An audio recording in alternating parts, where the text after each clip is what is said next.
আসসালামু আলাইকুম। কালো শক্তির কালো মানিকেরাই বাংলাদেশের রাজনীতিতে কালো এক অশনি সংকেত।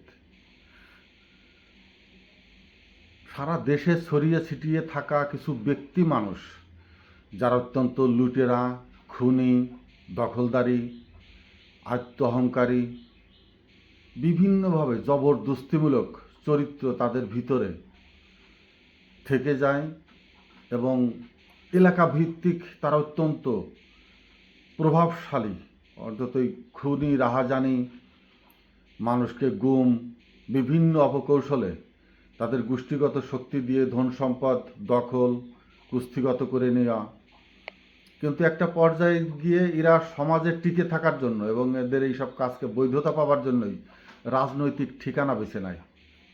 যে কোনো একটা রাজনৈতিক দলের ছত্রছায়ায় অন্তর্ভুক্তি হয়, অর্থ প্রভাব দিয়ে দলের বড় বড় পদ বাকিয়ে নিয়ে সেই দলের ছত্রছায়া থেকে নিজের এক ছত্র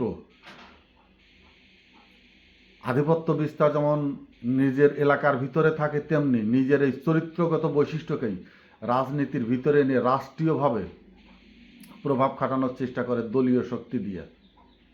এরা হচ্ছে কালো শক্তির কালো মানিক। এর সংখ্যায় রাজনীতির ভিতরে বেশি, এরা প্রতিষ্ঠিত বেশি রাজনীতির ভিতরে। এমনই একজন ব্যক্তি ফজলুর রহমান। ইদানিং তাকে কেউ কেউ ফজা পাগলা বলেছে। আমি অত্যন্ত দুঃখিত, লজ্জিত, ব্যথিত যে তাকে ফজা পাগলা বলা হলো। পাগল নিষ্পাপ, আল্লাহর দরবারে একজন পাগল নিষ্পাপ। সে পৃথিবীতেও পাগল এবং তার বিবেকবোধ আনকনসিয়াস থাকায় তার কোনো বিচার হবে না, তার কোনো শাস্তি হবে না, কবরে কোনো শাস্তি হবে না, আখিরাতে কোথাও না। সে আল্লাহর অতিথি, আল্লাহর মেহমান হিসাবে বেহেশতে থাকবে। কিন্তু খোঁজার মতো একজন শয়তান, বড় শয়তান, পাপী, যে মানুষকে 1971-এর পরে প্রচুর মুক্তিযোদ্ধাকে তার এলাকায় হত্যা করেছে, ডাকাতি করেছে, ডাকাতির সম্পদ দিয়ে অর্থশালীর সম্পদ হয়েছে, সেই সম্পদ অপব্যবহার করেই রাজনীতিতে প্রতিষ্ঠিত হয়েছে। তার মধ্যে একজন শয়তান, ধুরন্ধর, দুর্দর্শ, কুট চরিত্রের ব্যক্তিকে পাগল বলে আখ্যা দিয়ে আল্লাহর কাছে, আল্লাহর দিদারে পরিচিত করে দিচ্ছে মানুষ। আমি লজ্জিত এরকম একটা শয়তানকে পাগল বলা। আমার মতে ফজা শয়তান বললে ভালো হতো, বা অন্য কিছু বললেই ভালো হতো। কিন্তু আমি আরও লজ্জিত হচ্ছি, সম্প্রতি তিনি জুলাই আগস্টের যে আন্দোলন, সেই আন্দোলনকে কালো শক্তির উৎস, কালো শক্তি দ্বারা নিয়ন্ত্রিত, কালো শক্তির ধররাই এটা ঘটিয়েছে, এই কথার সাথে সবচেয়ে ভয়ঙ্কর একটি শব্দ তিনি উচ্চারণ করেছেন, জুলাই আগস্টের আন্দোলনকারীরা রাজাকারের বাচ্চা। এর চেয়ে লজ্জিত হওয়ার মতো বাঙালি জাতির, বাংলাদেশিদের আর কি কোনো উক্তির প্রয়োজন আছে? আমি বারবার বলেছিলাম, তার আগে আর একটা কথা বলি, যে এখনও আজ সকালে এই অবধিও বিভিন্ন টিভি চ্যানেলের স্কলে তাকে লিখতেছে বিএনপির চেয়ারপারসন ম্যাডাম খালেদা জিয়ার উপদেষ্টা। আমি যদি পারতাম ওই লাইনটা কেটে দিতে, হয়তো অন্তত বিবেকের কাছে একটি সান্ত্বনার জায়গা থাকতো। খালেদা জিয়া, ম্যাডাম খালেদা জিয়ার উপদেষ্টার এত অভাব হয়ে গেল, তারপর এত বড় একটি দুর্দান্ত বেয়াদব টাইপ শয়তানকে এখনও সেই উপদেষ্টার পদে বহাল রাখা হয়েছে। শোকজ করছে। শোকজ কি? শোকজ দিয়ে কি অতীতের সমস্ত তার যে পাপ, কুকীর্তি, কর্মকাণ্ড ঢেকে দেওয়া যাবে?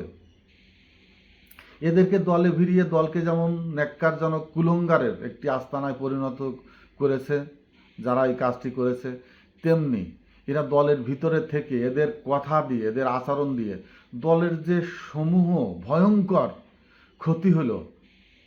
ক্ষতি হচ্ছে।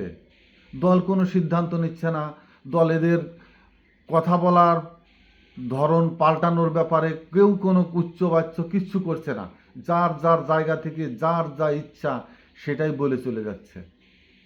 যদি তাকে উপদেষ্টা বিএনপির রাখতেই হয়, জনাব তারেক রহমানের রাখুক, অন্য কারো রাখুক, অন্য জায়গায় রাখুক, কিন্তু ম্যাডাম খালেদা জিয়ার নামের সাথে এই সব নামের যে অপব্যবহার হচ্ছে,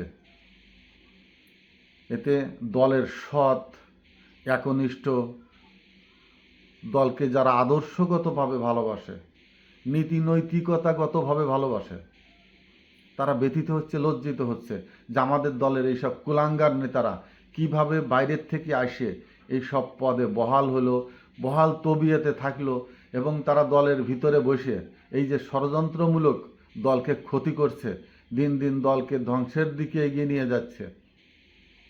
দলের এদের দাপটে, এদের প্রচণ্ড প্রতাপে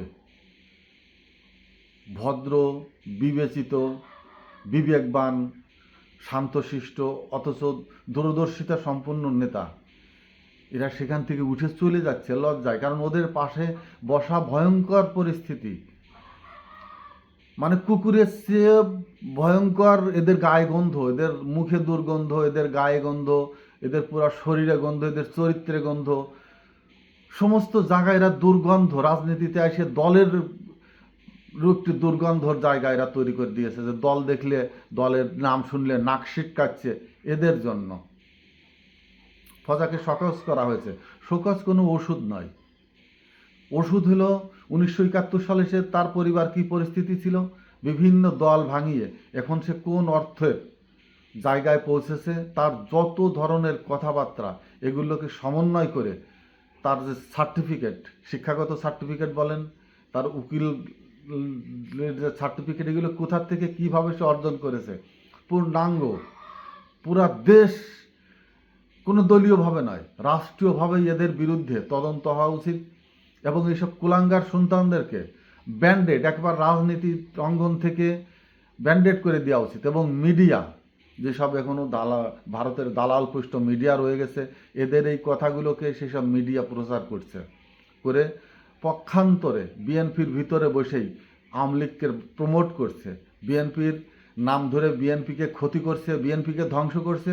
অপরদিকে আওয়ামী লীগকে প্রমোট করে আওয়ামী লীগকে আবার পুনর্বহালের চেষ্টা করছে, বিএনপিতে দাঁড়িয়ে, বিএনপির মঞ্চে উঠে সেখান থেকে আওয়ামী লীগকে টেনে টেনে যেন মঞ্চে উঠাবার এক ভয়াবহ পরিস্থিতি তৈরি করছে। এর থেকে পরিত্রাণের জন্য, এসব ভয়ঙ্কর নেতাদের থেকে দলকে মুক্ত করার উপযুক্ত সময় শুধু ফজলুর রহমান না, আরও অনেক ভয়াবহ নেতা বিএনপিতে আশ্রিত অবস্থায় আছে। এদের থেকে দলকে যদি মুক্ত করা না যায়, এদের থেকে সাধারণ নেতা নেত্রীদেরকে যদি অবাধে রাষ্ট্রীয় সাংগঠনিক কাজে নিয়োজিত না করা যায়, এদের জন্য মানুষ যেখানেই যাচ্ছে ঘৃণার পাত্র হয়ে যাচ্ছে। অতএব শোকজের সাথে দ্রুতই আরও কেন্দ্রে যারা এই ভয়াবহ চরিত্রের লোকগুলো আছে তাদের বিরুদ্ধে যথাযথ অ্যাকশন নেবে, সময় নেবে। এই কালো শক্তির, কালো মানিকেরা রাজনীতির অঙ্গনে যে দেশকে ছেয়ে রেখেছে, দেশকে যে ভয়াবহ থাবার ভিতরে আটকে রেখেছে, এর থেকে রাজনৈতিক অঙ্গনকে মুক্ত হওয়ার উপযুক্ত সময় আশা করি ভেবে দেখবেন। আসসালামু আলাইকুম।